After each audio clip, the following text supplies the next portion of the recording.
this is Musicality 101. I am Gillian Rhodes, and this is Do It Like a Dancer. So we come to part 4, and basically the last part of musicality, which is something that can be tricky if you're moving across cultures, but when you're working with music you're familiar with, it's fairly easy. One of the biggest thing about musicality is sort of letting the music inform the texture and the physicality of your movement.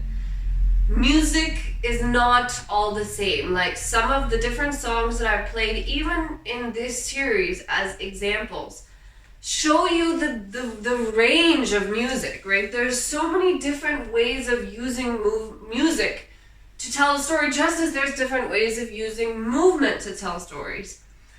So one of the things that I do a lot when I work with any piece of music is to listen to the texture of the music. So for example, this piece of music.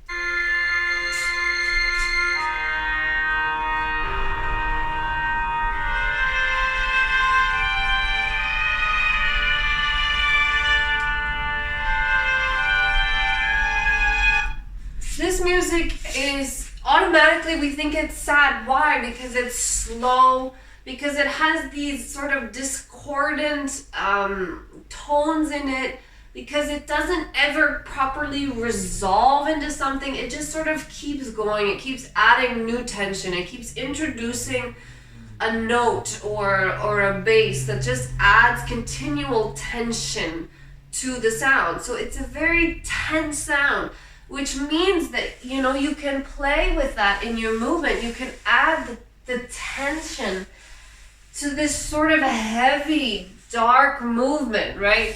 Which fits and it adds together with the music. Now, sometimes you don't want to do that all the time. So sometimes, if you have this tense music, so then bringing in this light sort of abandoned quality to the movement makes it really stand out. So I'm definitely not saying that your physicality should match the music texture, but you want to be aware of it. So let's just do something totally different.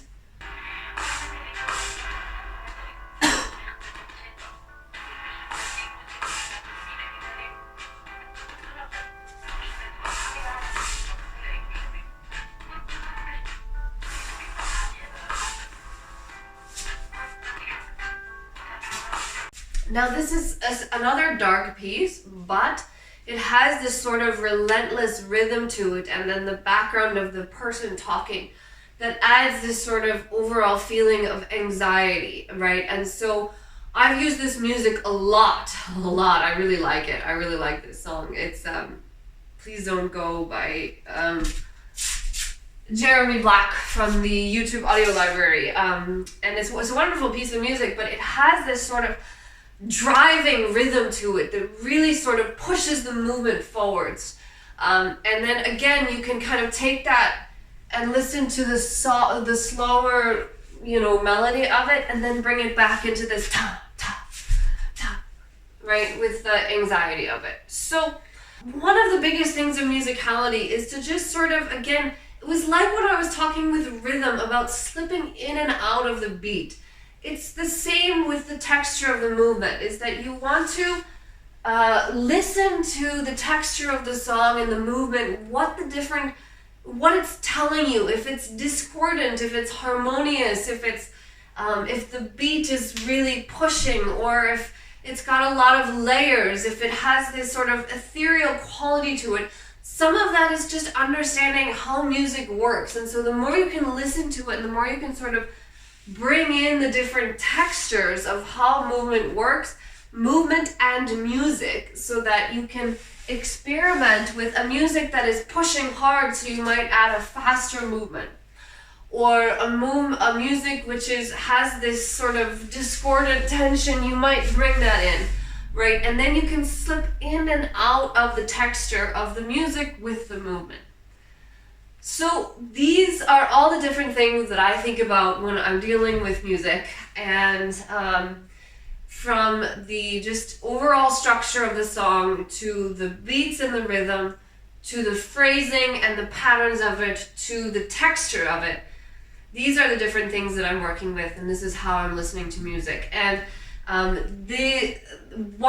think listening to music is one of my strong points, because as I said, I can almost always anticipate what's going to happen in really any song from any culture, and it has nothing to do with the lyrics. It just has to do with the patterns of music and how music is put together, and understanding that is a huge asset to any dancer. So that is Musicality 101. If you have any questions for me, please do let me know. Thank you for suggesting this series.